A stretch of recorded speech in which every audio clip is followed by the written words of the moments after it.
Hong Kong, violence follows calls for Trump to liberate territory. Hong Kong police have fired tear gas to disperse protesters in the upmarket Causeway Bay shopping district, after demonstrators rallied at the U.S. consulate calling on Donald Trump to liberate the territory. Police had clashed with protesters in the Central District as the demonstrations in Hong Kong entered their 14th week.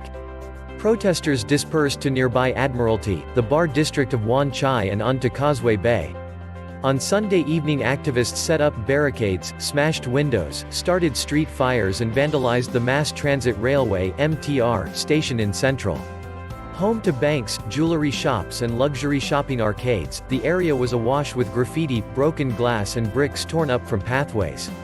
Protesters set fire to cardboard boxes and built barricades with metal fencing. "We can't leave because there are riot police," said Oscar, a 20-year-old protester in Causeway Bay. "They fired tear gas from the station. We are heading to North Point east of Causeway Bay." The violence followed an earlier march during which thousands of protesters sang the Star-Spangled Banner and called on the U.S. president to liberate the city. They waved U.S. national flags and placards demanding democracy. "Fight for freedom, stand with Hong Kong, and resist Beijing, liberate Hong Kong" were among the slogans shouted before protesters handed over petitions at the consulate. The U.S. Defense Secretary, Mark Esper, urged China on Saturday to exercise restraint. He made his call in Paris as police in Hong Kong prevented protesters from blocking access to the airport, but fired tear gas for a second night in the densely populated district of Mong Kok. Last month, Trump suggested China should humanely settle the problem in Hong Kong before a trade deal is reached with Washington. Trump had previously called the protests riots that were a matter for China to deal with.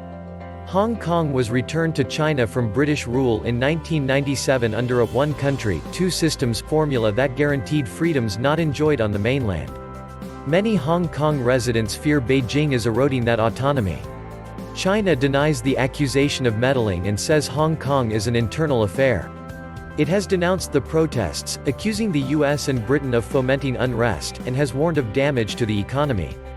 Hong Kong's chief executive, Carrie Lam, announced concessions this week aimed at ending the protests, including formally scrapping a hugely unpopular extradition bill that ignited the unrest in June.